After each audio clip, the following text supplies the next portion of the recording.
Commander Gree, designate number 1004, led the elite corps of clone troopers during the Clone Wars. He saw deployments on such heated battlefronts as Kashyyyk. Though a faithful commander who carried out the Jedi's orders, Gree was ultimately loyal to the Republic.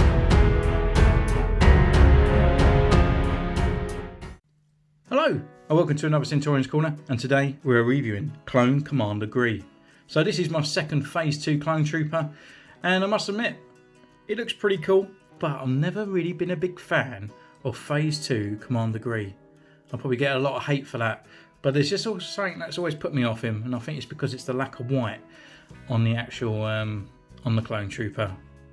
I did do a Phase 1 custom, so I will do a couple of side-by-side shots for these guys, and yeah, we're just taking away and we go for a review. This guy's been out for a little while, and he's only just come back out from a pre-order as a re-release. I can't remember the reason why. Maybe it was a Toys R Us exclusive and Toys R Us went bust, so you couldn't get hold of this guy, or something along those lines. But I know he was an exclusive back in the day and he got a bit harder to get, so they brought him back out. So here's hoping for Commander Cody, so then we can actually finish off our clone troopers that have come out, and obviously all those other ones that come out down the line as well.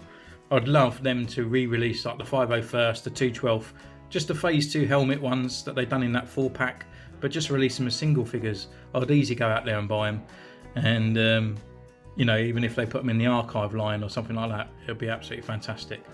So here he is in his blister pack. We got some sort of like binoculars up here, his electro binoculars. We got the DC carbine and rifle, and we got his picture down here, which doesn't really show off a lot. He kind of looks, because it's a pencil drawing, looks kind of white on there, but hey ho, it's an exclusive, so there is no number. And on the side we got Clone Commander Gree, and actually interesting, actually it just says Gree written in the black, and on the back is his picture and his bio. So without further ado, let's just crack this bad boy open. Okay, so here he is in his blister pack, and yeah, there's no hidden accessories or anything down on this part down here, and he's just a Phase 2 sort of Commander Gree. So we get him out, we have a look, and take him through his paces by taking some photos, and then I come back and give him a full rundown on his articulation, sculpt, and his accessories. So let's just have a look.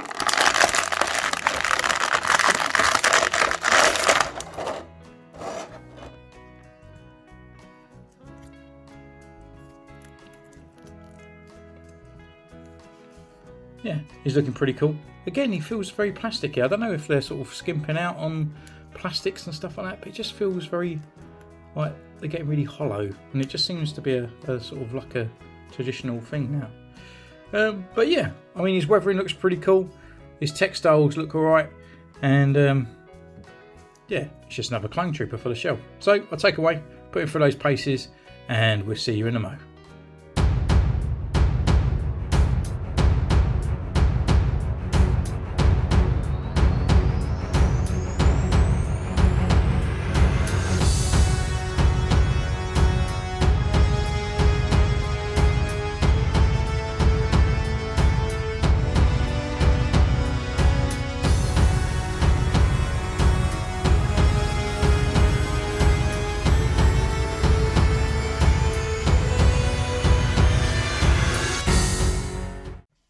Hello, so welcome back, and yeah, I must admit, he's just a typical clone. There's a few little nichey things with this clone compared to the others, but we'll get through that as we go through the sculpt. But however, just sort of like keep in mind, it is pre-Rex body, even though he's kind of sort of come back out, he's been reordered, pre-ordered. He is a pre-Rex kind of body, so his articulation in his arms isn't as good as a Rex kind of body. So you're kind of looking at a Commander Fox and a Commander Wolf kind of type. But with that, anyway, we'll go through his accessories, and he comes with those 3 accessories. One's being his goggles, and then he's got a sort of like the rifle carbine, and then he's got the actual carbine, or the DC rifle and the DC carbine, and these electro kind of sort of binocular things. We started the binoculars as I've got them in his hand already. Yeah, due to his elbows, he can't really bring them up to his eyes. You can kind of sort of like as if like he's going to about putting them up to his eyes, or he's just taking them down in disbelief that he can't believe there's thousands of clankers coming towards him on Kashyyyk. But yeah, so it's a bit of a letdown really, and there's no kind of little pin that you could just like maybe just slot them onto the actual belt itself. But looking over him, you've got the detail parts on there. We've got this kind of sort of like little green band around and the black kind of rubber trim on the actual goggles. Not really much going for it. It's just there for extra details as he was holding it in the movie. But that's kind of it really. There's nothing really kind of about it. But it's quite nice that they've actually added an extra kind of accessory in there for a clone trooper. His other accessory that he comes with, just stand him up there so there's something in the background for you, is his DC carbine, and it comes with like a metallic kind of grey kind of colour. It looks a bit cheap really compared to the others where we have had ones which are kind of sort of black with the airbrushing on it. I think it was Commander Fox that had a good sort of like airbrushing on these guns, but again it's just a traditional DC blaster. And then we got the carbine, oh sorry, the rifle, I always get mixed up, but it's the rifle, and it looks even worse on the rifle because obviously we've got this long sort of strip here that really just blends that grey. It just looks a little bit kind of just a little bit cheap, unfortunately, but I suppose they skipped out on that because they gave you that extra accessory for his binoculars. But with that, we go over his kind of articulation, and there is a few extra bits in there which I'll just show off as we go. So in his head he can do left, he can do right, he can't really look down and he can't really look up, but there's a lot of people complaining that his head pops off really easily. The reason being is because his head gets cut off in the movie. No, it's we've got this sort of extra neck seal part here around there, and it really just sticks out quite a lot compared. So it's kind of like more of like a woolly jumper kind of esque there, and on the helmet this bit comes down quite a lot, so it actually fits over the top of this kind of molded jumper kind of set, so you don't really get that kind of movement in the head as like the others. So shoulders wise, we've got a rotation, we've got the rotation here at the shoulder, we've got the double jointed elbow, but obviously it only goes up to about 90 degrees. We've got the rotation at the wrist, and then also it's on a hinge. And then we've got a little bit of an ab crunch, not much really to sort of like write home about. It swivels quite nicely. His legs can go forward this far, they can go back this far. He's got his double jointed knee, he's got the swivel, and then we also got the rocker and a pivot on his ankle. And for his articulation wise, it's not all too bad, to be honest. I mean, it's just a traditional clone, and then that's what you get. But again, it comes down to his kind of sort of looks. I mean, this is what sells him really, and that's what makes him outsell from another clone, is obviously his looks. It's Commander Gree, and I'm kind of one, it's kind of grown on me, but for me, I always like clones that are kind of white with the extra kind of sort of texture parts on there. It just always looks a bit mishmashy, this trooper to me. So with his silver helmet, we've got like a black kind of body, and it goes down to his armoured kind of legs. And it literally reminds me of Sergeant Slaughter from the old WWF days and G.I. Joe. And maybe that's what they was going for really. But I mean, they get it off. You've got his dungaree parts here and stuff on his armour. And yeah, but it's just, I don't know, there's just something about him. Probably ridicule me in the comments, because everyone really likes Gree, but for some reason it's just his kind of sort of look is a bit off. But that's my opinion. Anyway, going for the helmet. So we've got this nice silver metallic here. We've got the green visor. We've got this sort of more sort of like shaded green cheeks, and that goes around on the back.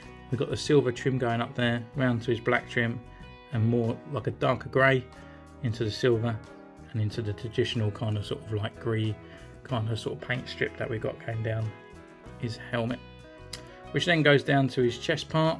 So he's always got these extra kind of sort of like dungaree sort of suspender parts here over his armour, and on the back we've got this extra panel, and it's kind of glued on. It's just like an extra piece of plastic there that's actually glued onto his back with the aerial, which is slightly a little bit bendy, but it probably could easily snap if it fell off the shelf. on a sort of a hard way. He's actually got an extra thermal detonator down here that's attached to the back plate of his armour. We've got all these nice sort of scuff looking parts over the green, just showing off that silver as well. So he's actually like a metallic kind of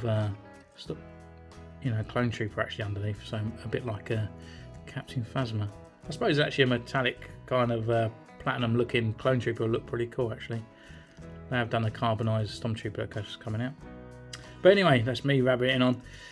We go down into the armour colouring, all the camouflage on his arms, on the side here, onto his belt. It's not too bad, it's just a few little blotches of brown on the belt. Down to his bum area, carries all the way down. And then we've got this extra kind of sort of holster type sort of pocket pouch there on his thigh. A bit more sort of like scoring down there. And then down to his boots, which actually are probably the most cleanest part of his body, which is a bit strange being on a muddy planet of Kashyyyk. And they're kind of like I can't really put it on, it's like a grey kind of matte metallic kind of look. It's kind of a weird, they're not black, it's just they're a bit strange looking.